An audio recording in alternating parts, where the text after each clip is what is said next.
Szabla is a one-edged sabre-like mêlée weapon with a curved blade and, in most cases, a two-bladed tip called the feather, adapted from Hungarian and Tatar models, initially used by light cavalry. With time it also evolved into a variety of arms used for martial and ceremonial purposes, but also to settle affairs of love, honor, or politics. Until the 19th century, it also served as one of the symbols of the nobility and aristocracy in the Polish-Lithuanian Commonwealth, who considered it to be one of the most important pieces of men's traditional attire. Etymology: the Polish word Szabla, sword, saber, is possibly derived from Hungarian szabla, saber, literally tool to cut with, from zabni, to cut. History: various types of saber-like arms were first brought to Central and Eastern Europe by nomadic tribes as early as the 7th century. This continued in Kievan Rus, the Golden Horde, Byzantium and Hungary until the 14th and 15th centuries,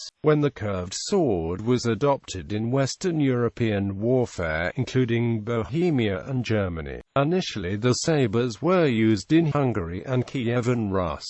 These are the oldest sabers known to archaeology, although by early 16th century swords of this type were used both in Hungary, where they were the traditional cavalry sword. In the Polish-Lithuanian Commonwealth most of them were spoils, not normally used and only issued to peasants in an emergency. As such, they were considered plebeian weapons unworthy of the nobility. The higher classes and the knights at the time still preferred straight-bladed swords, much like the Western European counterparts. However, with time the advent of firearms and artillery, as well as constant pressure from the Ottoman Empire and the Tatars, who used light cavalry in large numbers, prompted a movement away from the old paradigm of heavily armored medieval men-at-arms, a movement that also manifested itself in a changing preference for sword blade types. It was in the 15th century that curved swords were adopted in Polish-Lithuanian Commonwealth and Hungary, both countries having the most extensive contacts with the Mongols,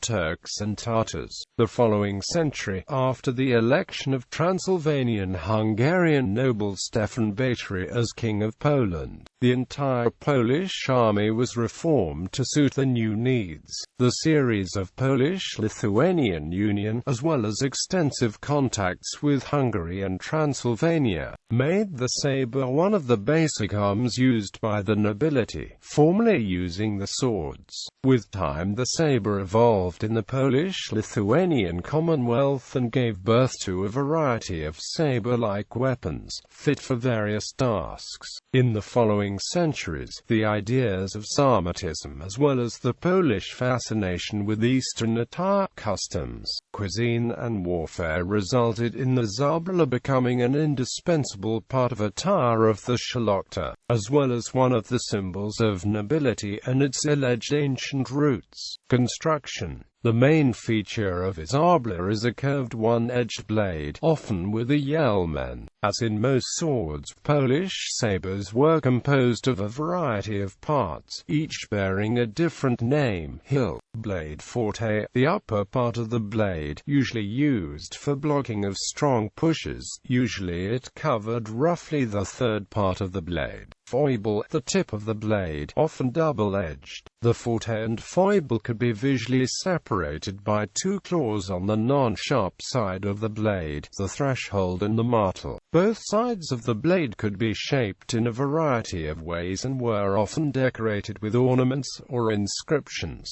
Other signs featured on the flats include producers' marks and coats of arms. Elements: the greatest diversity is found in various types of the hilt, which define the purpose of the saber. The Polish Polish sabres could usually be divided onto open hilt, a classical sabre with crossguards, half-open hilt, with a knuckle guard bent vertically and not joined to the pommel, closed hilt, with one or more knuckle guards forming a guard around bearer's palm. Types: Hungarian Polish Szabla. The first type of Szabla, the Hungarian Polish, was popularized among the Szlachta during the reign of the Transylvanian Hungarian King of Poland Stefan Batory in the late 16th century. It featured a large open hilt with a cross-shaped crossguard and a heavy blade, either uncurved at all or curved only slightly. Since the sabre provided little to no hand protection, a chain was attached to the crossguard and the pommel. Since a number of such weapons were made by order of the king himself during his reform of the army and were engraved with his portrait, this kind of sabre is also referred to as bataroka, after Batory's name, Armenian-style Szabla. In the late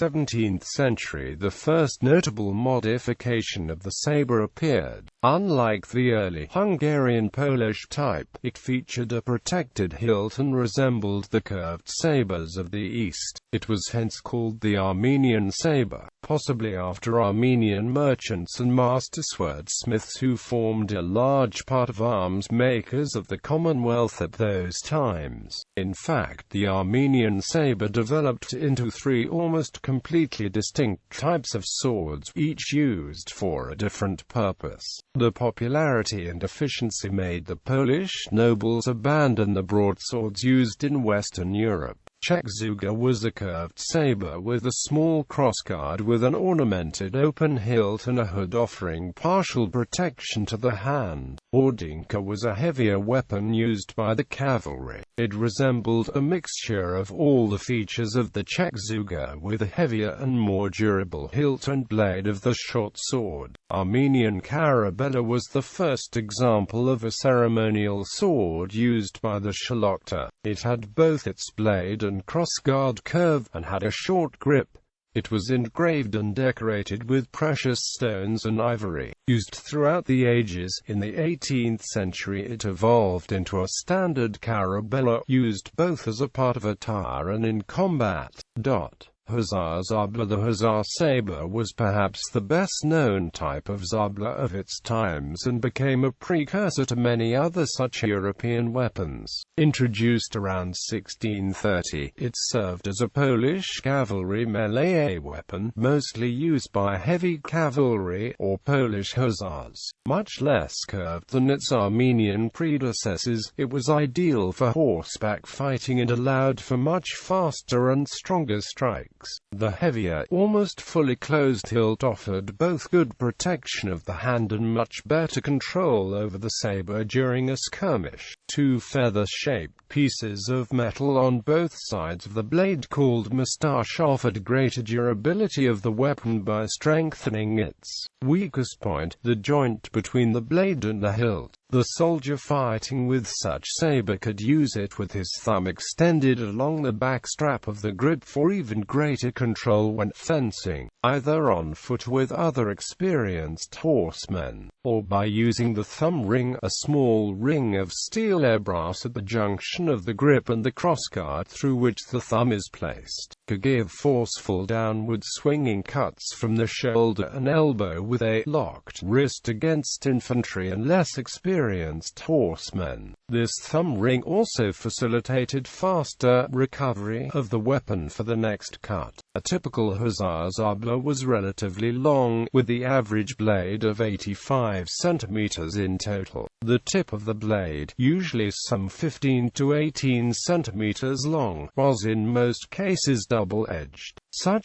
sabres were extremely durable yet stable, and were used in combat well into the 19th century. The Polish and Hungarian Szabla's design influenced a number of other designs in other parts of Europe and led to the introduction of the sabre in Western Europe. An example that bears a considerable resemblance is the famous British 1796 pattern light cavalry sabre, which was designed by Captain John Gaspard Le Marchant after his visits east to Central and Eastern Europe and research into these and other nations' cavalry tactics and weapons. Poland had ceased to exist as a separate nation by this time, but their other co-nation from previous centuries, Hungary, was still an existing nation, and as this was the source of all things Hussar, it was the Polish-Hungarian Szabla of 150 years earlier rather than the oft-quoted Indian tulwar that were the main source of inspiration for the first mainly cutting sabre in the British Army. This same 1796 sabre was taken up by the King's Hanoverian troops and also by the Prussians under General Gebhard Lebrecht von Blücher, who attempted to give his name to the weapon, almost universally known as the 1796 light cavalry sabre in the rest of Europe.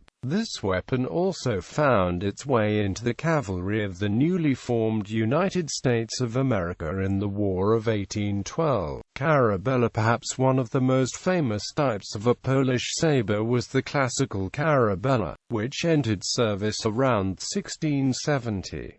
Most likely the name was coined after the Turkish terms kara and bela. The type of the sabre was modeled after the swords of the Turkish footman formations of janissaries and spahis, which used it in close quarters. Much lighter than the Hussar Szabla, the carabella had an open hilt with the pommel modeled after eagle's head. Such an anatomic grip allowed for easier handling of circular cuts while fighting on foot and for swinging cuts from horseback. Initially, the carabella sabres were used mostly for decoration or as a ceremonial weapon worn on special occasions. Popularized during the reign of King Jan III Sobieski, the sabre became one of the most popular Polish cold steel weapons. Though in theory a type could be subdivided into an ornamented ceremonial type and a simple battle weapon, in reality both were more expensive, and the cheaper designs were often used in combat. Most of the Szlachta could afford only one expensive carabella and, in case of a dire need, simply replaced the ebony or ivory scabbard with a leather version and removed some of the precious stones from the hilt in order to convert it into a reliable weapon. Other types, Kosciuszkowska, a variant popularized during the Kosciuszko uprising. Szabla WZ-34, a 20th-century variant produced from 1934 in the Second Polish Republic for Polish cavalry, just about 40,000 were made.